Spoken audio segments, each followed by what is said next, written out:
ગઈ તારીખ 27/1/26 રોજ સૌરાષ્ટ્ર કેમિકલ કંપનીમાં જીતેશ છગનભાઈ મહેતા હતા.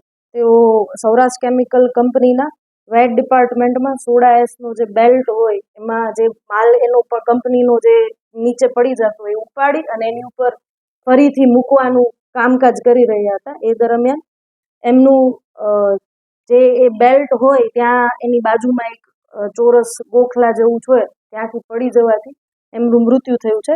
સદરહુ બાબતે એમને તાત્કાલિક ભાવસીજી હોસ્પિટલમાં રિફર કરવામાં આવ્યા હતા.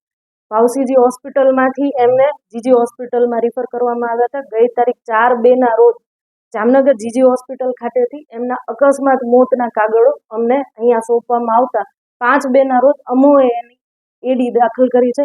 એડી બાબતે અમે ત્યાં સ્થાનિક જગ્યાનું પંચનામું કર્યું છે. એમના સગાભાઈનું નિવેદન લીધેલું છે અને એમની જોડે જે કામ કરતા હતા એ ભાઈનું નિવેદન લીધેલું છે કે આખી ઘટના કઈ રીતે બનેલી છે. ત્યાં ઉપર એક 3જા માળે ઓપરેટર હતા, એમનું નિવેદન લેવાનું હજી અમારી કાર્યવાહી ચાલુ છે. સદરુ એક્સિડેન્ટલ ડેથ બાબતે પોલીસ વિશેષમાં તપાસ કરી રહી છે. નિવેદનમાં એમના જે ભાઈ છે એમને કોઈ એલિગેશન કરતું નિવેદન આપેલું નથી. અમારા તરફથી એમને પૂછવામાં આવેલું હતું આજરોજ સવારે કે આપને આ બાબતે કંઈ એલિગેશન હોય કે કંઈ જણાવવું હોય તો એમને કહેવાનું એવું છે કે આ બાબતે એમનું કંઈ કહેવું નથી અને જે કોઈ પણ નેચરલી એમનું ડેથ થયું છે એ બાબતે સહમત છે.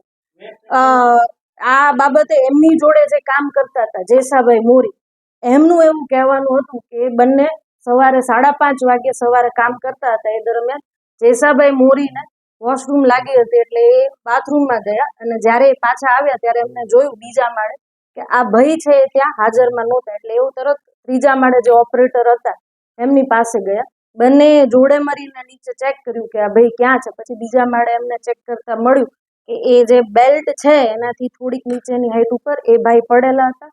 ભાઈની બાજુમાં એક હેલ્મેટ પડેલું હતું.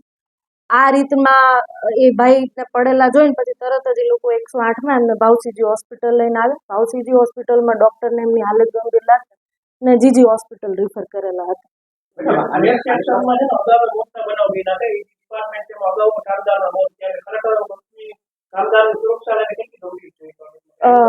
વેટ સેક્શનમાં અગાઉ જે કામદારોના મૃત્યુ થયા છે એ બાબતે પોલીસની જે તપાસ ચાલી રહી છે. આ જ રીતે બીજાના કોઈના મૃત્યુ થયે છે કે નહીં તો એ અમે વિશેષમાં તપાસ કરીશું.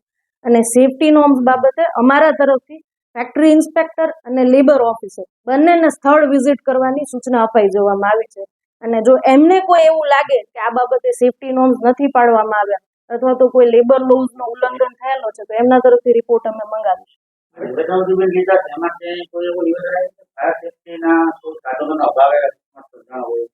જે એમના સગાભાઈનું નિવેદન લીધેલું છે એમાં એવું કંઈ નથી આવ્યું. અને એના સિવાય જે આ એમની જોડે કામ કરી રહ્યા હતા તે દિવસે સવારે 5:30 વાગે જેસાભાઈ મોરી એમનું નિવેદન લેવામાં આવ્યું છે. એમને નિવેદન બાબતે આ કંઈ કામ આ પ્રકારનું કંઈ કહ્યું નથી. હજુ પણ કંપનીમાં બીજા જે અન્ય વર્કર્સ છે જે કામ કરે છે, ઓપરેટર છે કામ કરે છે, મેનેજર છે, એમના નિવેદન લેવાના બાકી છે.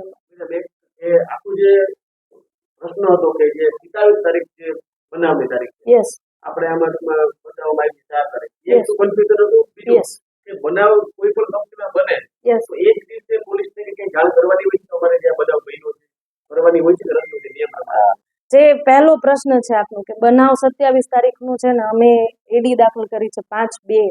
તો બનાવ જ્યારે 27 તારીખે સવારે વહેલી સવારે જ્યારે બન્યો એ પછી તરત જ એમને ભાવસીજી હોસ્પિટલમાં લઈ જવામાં આવ્યા છે. ભાવસીજી હોસ્પિટલમાં આ બાબતે એમએલસી દાખલ કરવામાં આવેલી છે, પરંતુ જે આ દર્દી છે એની હાલત ગંભીર છે એટલે એમને ત્યાંથી જીજી હોસ્પિટલમાં રિફર કરવામાં આવ્યા.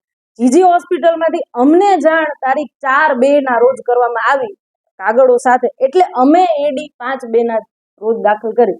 રહી વાત આવું કોઈ ઘટના બને તો એમને પોલીસને જાણ કરવી જોઈએ કંપની તરફથી. તો કંપની તરફથી હાલ સુધીમાં અત્યાર સુધીમાં પોલીસને આ બાબતે કોઈ જાણ કરવામાં આવી નથી. અમને જે પ્રાથમિક નિવેદન મળ્યા એ પ્રમાણે સવારે 5:30 વાગે એ ફ્લોર ઉપર આ 2 વર્કર કામ કરી રહ્યા હતા અને 3જા માળે ઓપરેટર હતો.